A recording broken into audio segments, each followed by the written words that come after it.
देखिए प्रकाश का परावर्तन और अपवर्तन ही टॉपिक है नहीं, ये आप पता है कि फिजिक्स का ही टॉपिक है।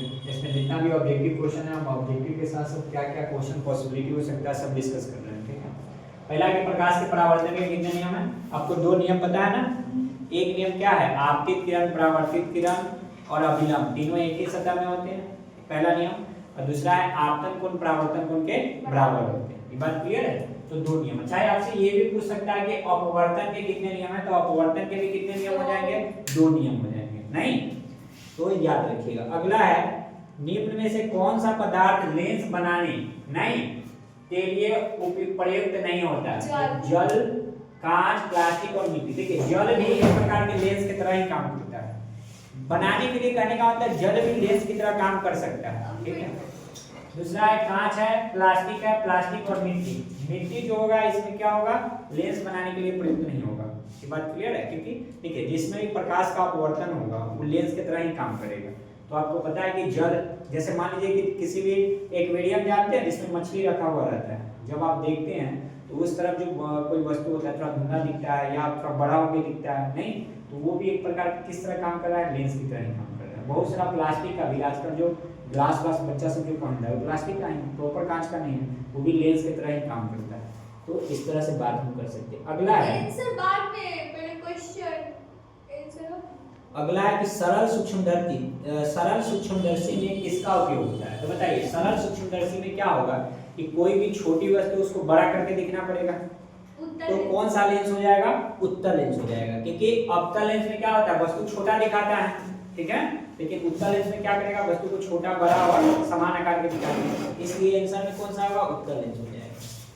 अगला है निर्गत किरण और अभिलंब के बीच के कोण को क्या बोलते हैं। सर आप आंसर बात में गलत दिया हुआ है। तो इसको बोलते हैं निर्गत कोण, किसको बोलते हैं बताइए तो। जो निर्गत किरण और कांच के बीच रहता है, जैसे इसको बोलते हैं आप, देखिए जैसे ये आपकी किरण हो गया, ये आपतित हो गया, ये निर्गत कोण हो गया। बात यहाँ समझिए। इसको परावर्तित कोण या निर्गत कोण भी बोलते हैं। ये ऑप्शन गलत दे दिया आपको लगता है, नहीं ठीक है ठीक है।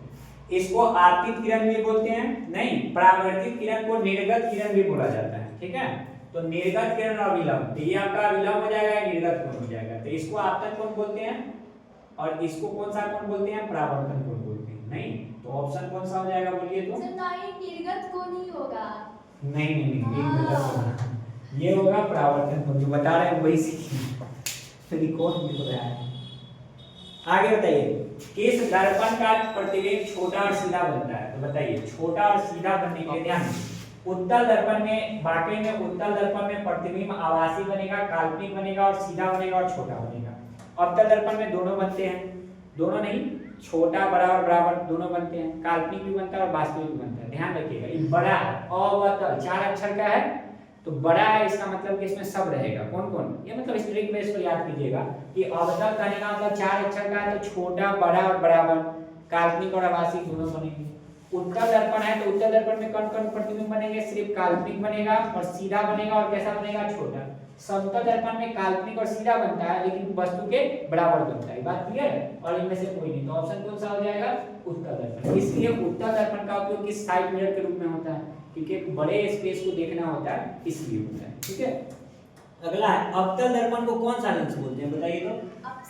हाँ अभिसारी बोलते हैं। नहीं, एक कोई भी जैसे अवतल दर्पण इस तरह से होता है और क्या करता है कि सारी प्रकाश की जो समांतर किरणें एक बिंदु पर फोकस पर आके क्या करता है, इसको फोकस पर आके सब जाके मिलता है, तो इसीलिए इसको कौन सा बोलेंगे, अभिसारी बोलेंगे।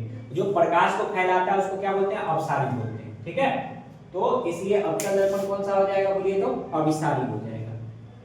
अगला है उत्तल लेंस होता है। बताइए उत्तल लेंस क्या होता है, ऑप्शन में दिया हुआ है, मतलब इसकी बात करेंगे कि उत्तल लेंस किस प्रकार का होता है। तो आपको पता है कि उत्तल लेंस ऐसा ही ना होता है, यानी बीच में मोटा होगा और मतलब कोण पर कैसा होगा, पतला होगा।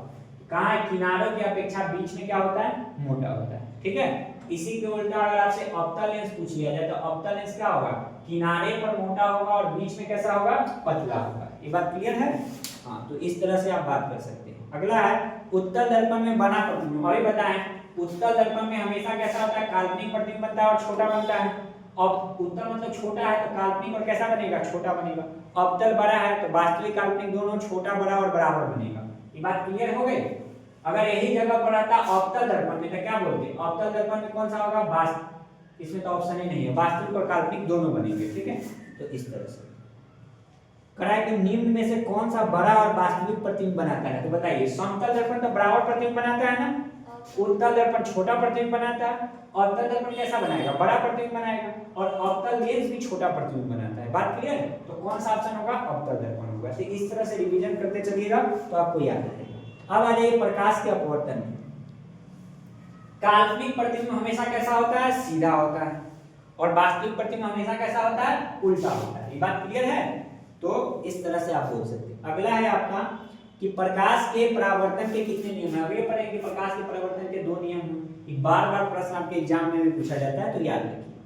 अगला है कि किस माध्यम में अपवर्तनांक का मान क्या होता है, तो अपवर्तनांक क्या होता है, देखिए अपवर्तनांक होता है sin i, अब बटा में क्या होता है, sin i, अब बराबर जो म्यू बोलते हैं इसी को हम अपवर्तनांक बोलते हैं। बात क्लियर है, तो कौन सा ऑप्शन होगा, ऑप्शन सी हो जाएगा। और इसी को बोला जाता है स्नेल का नियम। किसका नियम बोला जाता है, स्नेल का नियम बोला जाता है। और साथ में ये प्रकाश के अपवर्तन का दूसरा नियम है। प्रकाश के अपवर्तन का क्या है, दूसरा नियम है, नहीं इसको स्नेल का नियम भी बोला जाता है। यहाँ तक बात क्लियर है।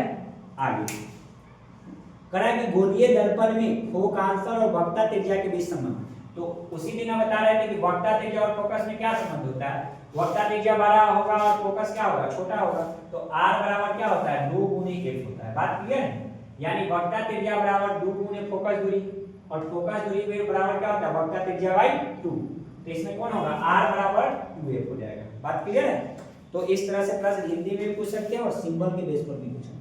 सरल सूक्ष्मदर्शी में किसका उपयोग होता है, ध्यान दीजिए, आपको जैसे सूक्ष्मदर्शी का है तो सूक्ष्मदर्शी में क्या किया जाता है, किसी वस्तु को बड़ा दिखाया जाता है ना, छोटा वस्तु को, तो उत्तल दर्पण में तो बनेगा नहीं, क्योंकि उत्तल दर्पण में क्या बड़ा का छोटा दिखाता है, अवतल दर्पण में सही में क्या करता है, अवतल दर्पण में छोटा का बड़ा दिखाया जा सकता है, तो कौन सा दर्पण हो जाएगा, अवतल दर्पण हो जाएगा। बात क्लियर है, चल सर लेकिन लेंस दिया हुआ है, सॉरी इसमें जब लेंस पूछे कि किस प्रकार का लेंस का उपयोग किया है, सॉरी लेंस में कौन सा होगा, उत्तल लेंस हो जाएगा। बात क्लियर है, दर्पण अगर पूछे, दर्पण ऐसे नहीं होता है, उसमें क्या होता है, लेंस ही लगा हुआ रहता है, तो लेंस में कौन सा लेंस हो जाएगा, उत्तल लेंस। हमेशा ध्यान रखिएगा इसका ऑपोजिट हो जाता है लेंस में, नहीं दर्पण में जिसमें हम बात कर रहे हैं अवतल और उत्तल, इसमें क्या होगा, ऑपोजिट हो जाएगा लेंस में। क्लियर है बात, तो इस तरह से। अब बताइए किस दर्पण में हमेशा आभासी और छोटा प्रतिबिंब बनता है, उत्तल दर्पण। याद हो गया, ऐसे ही याद करते चलना है। अगला है हमेशा कहा है, इसलिए हमेशा क्या याद रखिएगा, हमेशा कहे या आपसे प्रश्न पूछ ले कि सीधे कि किसमें काल्पनिक और सीधा छोटा प्रतिबिंब बनता है, तो दोनों होंगे, अवतल और उत्तल दोनों में काल्पनिक और सीधा बनता है, नहीं ठीक है। कहा कि अवतल लेंस का आवर्धन कितना होता है, तो आवर्धन बराबर फार्मूला ध्यान रखिए, एक तो आवर्धन बराबर पढ़े होंगे कि प्रतिबिंब की ऊंचाई और बटा में क्या होता है, वस्तु की ऊंचाई, आई मतलब इमेज, ओ मतलब ऑब्जेक्ट, ठीक है। दूसरा इसका एक और होता है माइनस v बाई क्या होता है, u होता है। v का मतलब क्या है, प्रतिबिंब की दूरी, अब बटा में क्या होगा, वस्तु की दूरी, तो बताइए कहां है, माइनस v बाई u, यही होगा, v बाई क्या हो जाएगा, u हो जाएगा, ठीक है। आगे करा कि 1 मीटर फोकस दूरी वाले उत्तल लेंस की क्षमता क्या होगी। देखिए जब भी आपको क्षमता निकालने के लिए लेंस की क्षमता जो होता है 1 बटा फोकस दूरी होता है, लेंस की क्षमता क्या होता है, 1 बटा फोकस इक्वल टू 1/f। हाँ